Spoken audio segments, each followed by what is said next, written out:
Dans cette vidéo, nous allons donner la solution finale, la solution radicale pour tous ceux qui ont des problèmes de germination de pastèques.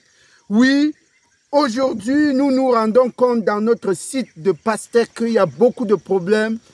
Ça ne pousse pas, ça ne germe pas, ça germe à 10%, à 15%. Qu'est-ce qu'il faut faire? C'est la catastrophe. Nous allons apporter la solution dans cette vidéo. Restez concentrés jusqu'à la fin parce que désormais, tous vos soucis de germination sont résolus. C'est tout de suite après le générique.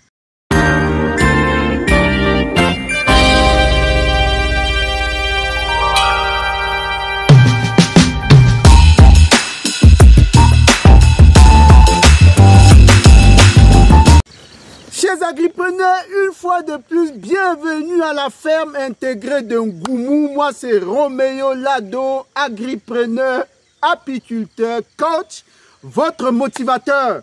Nous revenons aujourd'hui faire un update, une actualisation de l'évolution de notre projet de 10 000 pokés de pastèques. Vous savez qu'ici, nous avons 5 000 pokés.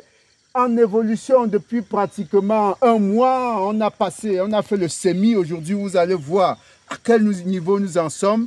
Tandis que dans l'autre site, le semis aura lieu d'ici pratiquement 15 jours. On est encore en train de confectionner les pokés sur l'autre site. Et aujourd'hui, donc, il est question de résoudre une problématique importante et d'apporter une solution à tous ceux qui nous ont interpellés, qui nous ont dit, ben voilà, la pastèque, ça ne germe pas. Comment est-ce qu'il faut faire? Aujourd'hui, vous aurez véritablement la solution si vous restez jusqu'à la fin. D'abord, où est-ce que nous en sommes aujourd'hui dans notre projet? Avant de revenir à la solution, nous allons d'abord faire un état des lieux pour comprendre où est-ce qu'on en est, quels sont les problèmes qu'on a. Ça, c'est la première partie. Donc, à la deuxième partie, nous allons proposer la solution presque magique, presque incontournable, presque sûre à 100%, n'est-ce pas, pour résoudre ce problème de germination. Alors, où est-ce qu'on en est donc? Nous avons fait le semis de 5000 pokés. On l'a fait en 2 temps, avec un écart d'une semaine. On va évaluer le taux de germination globalement. On va compter une dizaine de trous de pokés et voir combien ont germé. Si on commence ici, on a un trou, 2, 3, 4, 5, 6, 7, 8, 9, 10. Alors, la caméra peut se rapprocher pour qu'on observe qu'est-ce qui a germé sur les 10. Là, on a deux plants qui poussent. On a 3 plants ici qui poussent, avec un 4e maigrichon. Là, on a 4 plants qui poussent, effectivement. On continue. Ici, on a 3 plants qui sont en train de pousser. Il faut toujours débarrasser des pokés, ces feuilles-là qui empêchent les graines de pousser. Ici, on a 3 pokés. 3. Là, on n'a rien, effectivement. Là, c'est dans un échec. Ici, on en a, ça pousse ici. Là, ça fait un 2e poké vide. Là, un 3e poké vide. Là, ça a poussé, voilà, le 10e. Donc, on a 3 pokés vides sur 7, sur 10, autant pour moi. Ça fait un taux d'échec de 30% environ. Sur cette ligne, on a fait une comptabilité, on a pris 10 lignes au hasard. Allons de l'autre côté faire la même évaluation. Là-bas, c'est un peu plus... là-bas, c'est moins reluisant. À ce niveau-là, c'est à ce niveau-là qu'on va voir quelles sont les stratégies idoines pour résoudre ce genre de situation. Alors, ici, on va faire également la comptabilité entre le bananier, la souche de bananier qui est ici. On a 1, 2, 3, 4, 5, 6, 7, 8, 9, 10. On va compter le nombre qui n'a pas marché. Alors, il y a un trou vide ici, il n'y a pas poussé. Ici, ça a poussé. 2 trous vides. Ici, ça a poussé. 3e trou vide. 4e trou vide. 5e trou vide. 6e trou vide. Alors là, ça a poussé, là, poussé. Là, on a 6 trous vides sur 10. C'est un taux d'échec de pratiquement 60%. C'est énorme. C'est énorme. Ça veut dire que si vous avez semé 5000, 6000 trous, on est à 60%. Donc si vous avez semé 10 000 trous, vous avez plus de la moitié, 6 000 qui n'ont pas poussé. Ça, c'est déjà l'échec en perspective. Comment donc, là nous embrayons sur la deuxième partie, comment résoudre ce genre de problème qui peut véritablement briser votre projet dès le départ? Vous avez un projet de 90 jours. Si à la première semaine, vous avez déjà un échec de ce genre, sachez que la fin ne sera pas reluisante, Alors, comment résoudre ce genre de problème? Alors, dans la première vidéo, nous avions expliqué comment il fallait faire des tests de germination pour pouvoir sélectionner la bonne semence qui va garantir une bonne germination. Mais ce test de germination-là ne vous donne pas une garantie à 100% que vos graines vont germer, puisqu'il y a d'autres paramètres qui entrent en jeu. Il y a les insectes. Vous voyez, on est en début de saison pluvieuse, il n'y a pas de verdure, donc la moindre verdure attire les insectes. Ou alors les semis, que ce soit le maïs, le mil, le sorgho, tout ce que vous semez sous forme de graines est l'appât des rongeurs, des ravageurs, des souris, des insectes, des criquets. Tous ces insectes-là et rongeurs-là sont à l'affût des graines, de tout ce qu'on va semer. Ce qui fait que, même si vous prenez des précautions au niveau du type de semence, vous n'êtes pas à l'abri de ces rongeurs-là. Il faut donc trouver une stratégie imparable pour vous protéger. Il y a deux possibilités. La première possibilité, c'est de pouvoir mettre des insecticides pour pouvoir éloigner, ou des insectifuges pour pouvoir éloigner ces insectes. Dès qu'ils approchent, ils sentent l'odeur et puis disparaissent. Ça donne le temps à vos semis de lever. Ça, c'est la première façon de faire. Il y a des insecticides, nématicides qui peuvent jouer ce rôle-là. Mais le gros problème, c'est que ces rongeurs-là ne viennent que la nuit. Généralement, c'est la nuit qu'ils viennent déterrer. Donc, si vous voulez avoir un effet, un impact positif, vous ne pouvez pas venir appliquer les insecticides la nuit. C'est assez compliqué. Ce qui fait qu'en journée, l'effet ne sera pas sensible, effectivement. La deuxième façon de faire, qui nous semble radicale, efficace, efficiente, c'est là, on va aller vers cette solution-là. C'est cette solution qui nous semble la plus efficace. Allons voir. C'est ça qu'on est en train d'appliquer. Vous voyez ces pots-là. Ces pots-là sont destinés à remplacer nos trous et à éviter le retard qu'on aurait dû accuser. Allons-y, allons-y. On va voir exactement ce qui a été fait ou bien est en train d'être fait. C'est ce que nous vous conseillons aussi dans vos exploitations pour être à l'abri de ce type de problème-là.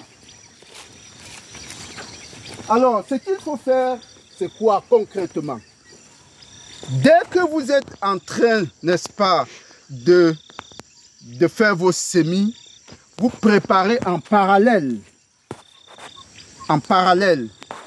des pots de ce genre. Ça peut être des pots de ce genre ou bien juste des pots en plastique. Ceci a l'avantage d'être moins coûteux, moins onéreux. Ce paquet, ce pot-là vous coûte moins d'1 franc ou bien maximum 2 francs CFA. Ça doit autour en fonction de la dimension. Entre 1 franc et 2 francs CFA. Voilà, ceci est beaucoup plus cher, mais vous pouvez l'utiliser sur plusieurs campagnes. C'est l'avantage de ce pot-ci. Alors, vous préparez des pots comme ça, que vous allez aligner. Vous les remplissez. Vous les remplissez avec un terreau approprié et vous effectuez vos semences à l'intérieur. Les insectes ont moins accès, ou les rongeurs, à ce type de pot-là. Vous apprêtez vos semences dans ces pots-là. C'est une sorte de pépinière en réalité. Vous faites votre pépinière dans les pots. Maintenant, s'il advient que vos pots en champ n'ont pas réussi, s'il advient que vos semences n'ont pas poussé, vous venez tout simplement, vous portez tous ces pots-là tout simplement, comme on l'a fait. Vous venez le voir et puis vous faites des remplacements idoines à des endroits bien précis. Alors, regardez ce qui est en train d'être fait. Regardez. Regardez ce pot-là. Regardez. Vous voyez ce pot qu'on vient de poser là. C'est pour remplacer ici puisqu'il n'y a rien. Celui-là, c'est pour remplacer là. Ainsi de suite. Ici, on a la chance qu'il y a quand même une plante. Celui-là, ça va permettre de remplacer ce pot. Ainsi de suite. Donc, on va passer à l'application tout de suite pour que vous voyez. Mais la véritable solution, ça c'est une solution de sapeur-pompier. Ne quittez pas, restez jusqu'à la fin. Nous allons proposer la solution qui permet de gérer le projet de manière entière. Parce que ça, c'est une solution sapeur-pompier pour remplacer les 10% ou les 20% ou maximum les 30%. Parce que quand vous êtes déjà au-delà de 30%, c'est énorme. Vous voyez, vous enlevez votre pot et vous mettez. Et là, la plante continue. Au lieu de venir faire un semis supplémentaire, vous avez votre plant et puis vous avez votre pot qui est réutilisable pour une autre saison, tout simplement. Je disais donc que c'est une solution lorsque le taux de semis va dans les 90%. Ça, c'est pour remplacer les 10% qui n'ont pas marché. Là, ça marche, c'est bon. Maintenant, il peut arriver effectivement des cas où vous avez plus de 50% de taux d'échec. C'est là où ça devient problématique. 10% c'est encore gérable avec cette méthode. Mais 50, 60, 70% de taux d'échec, ça, ce n'est pas acceptable. Là, il faut passer à une autre méthode. C'est là où on va vers cette méthode. Allons-y. Voici donc la solution radicale. Vous engagez toute votre pastèque dans des pots. Si vous avez un hectare à mettre, supposons que cet hectare-là vous prend, disons, 3000 poquets. C'est un exemple, en fonction des variétés. Supposons que votre hectare va vous prendre 3000 poquets. Vous engagez, par exemple, 1500 pots. 1500 pots, comme vous voyez là. Ou sachets ou pots, en tout cas, vous cherchez, vous approvisionnez, parce qu'il n'y a pas d'omelette sans casser les œufs. Il va falloir un minimum d'investissement pour parvenir à bout de ces difficultés. Vous investissez dans des pots ou bien dans des sachets. Les sachets, je vous ai dit, c'est moins cher. Vous achetez 1500 pots. Vous les remplissez avec un bon terreau et vous semez votre pastèque à l'intérieur. Là, vous êtes à l'abri des insectes. C'est à un endroit. Vous pouvez même le faire pendant que vous continuez à préparer votre champ en vous donnant un délai de maximum 10 jours. Parce qu'en pot, au-delà de 10 jours, ce n'est pas bon. Maximum 10 jours, il faut transplanter. Alors, regardez ce qu'on va obtenir 10 jours après. Allons-y. Ici, de ce côté, quand vous avez fait votre pastèque en pot, regardez ce qui va advenir quelques jours juste après. Là, vous n'avez pas de problème d'insectes qui vont venir ronger. Et même s'il y a des problèmes d'insectes, parce qu'on en a eu souvent, il faut faire juste un plancher. Vous surélevez, vous mettez une planche, vous posez au-dessus. Là, c'est inaccessible. Alors, ici, on a plutôt la pastèque en pépinière. Le désavantage d'avoir cette pastèque en pépinière, c'est que la pastèque ne supporte pas, n'est-ce pas, la pastèque ne supporte pas des repiquages de ce genre. À moins véritablement d'enlever avec une motte de terre comme ça. La pastèque ne supporte pas. Lorsque la racine de la pastèque est déjà nue comme ça, vous la repiquez, il y a de fortes chances qu'elle meure. Ou bien qu'elle stresse, qu'elle perde en rendement. Elle ne supporte pas. Donc, en pépinière, ce n'est pas très efficace. C'est pourquoi en pot, c'est l'idéal, n'est-ce pas? Voilà. Lorsque vous avez ça, regardez pourquoi nous parlons de 1500 poquets et non de 3000 poquets. Vous remplissez 1500 poquets. Chaque pot va vous permettre d'ensemencer 2 poquets. Ici, par exemple, on va ensemencer 3 poquets. Les 2 là vont aller dans un poquet, les 2 là dans un poquet et les 2 autres dans un autre poquet. Là, ce pot va vous permettre de remplir 3 poquets.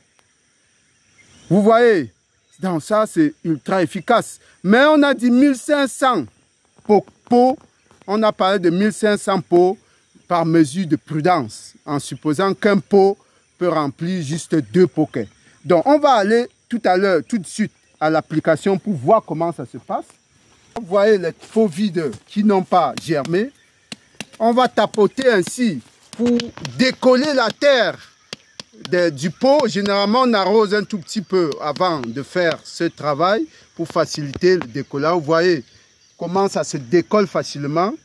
Et on va donc faire la division en 3 parties. Ça va nous donner 3 pots. Voilà le premier pot. Il faut veiller à ce que la terre, ça va aller ici, ne se décolle pas. Et là, nous divisons en 2 également. Celui-ci va aller là. Et on commence le planting. Vous voyez, ici, c'est vide. On le met délicatement. Et le tout est joué. Le second, on fait de même. Je vous rappelle que les pots avaient déjà été préparés avec de la fiente bien mélangée. Et là également, le tout est joué. Enfin, le troisième, on fait de même. Et là également, le tout est joué. Vous voyez que avec notre pot unique, nous venons de remplir 3 poquets. Donc, si au départ on a parlé de 1500 pots, c'était par mesure de prudence, de sécurité. En principe, avec 1000 pots, on peut facilement remplir 3000 poquets. Mais par mesure de prudence, il est indiqué de remplir 1500 pots. Cela vous donne suffisamment de marge pour couvrir vos 3000 poquets prévisionnels. Voilà une méthode imparable. Voilà une méthode sûre.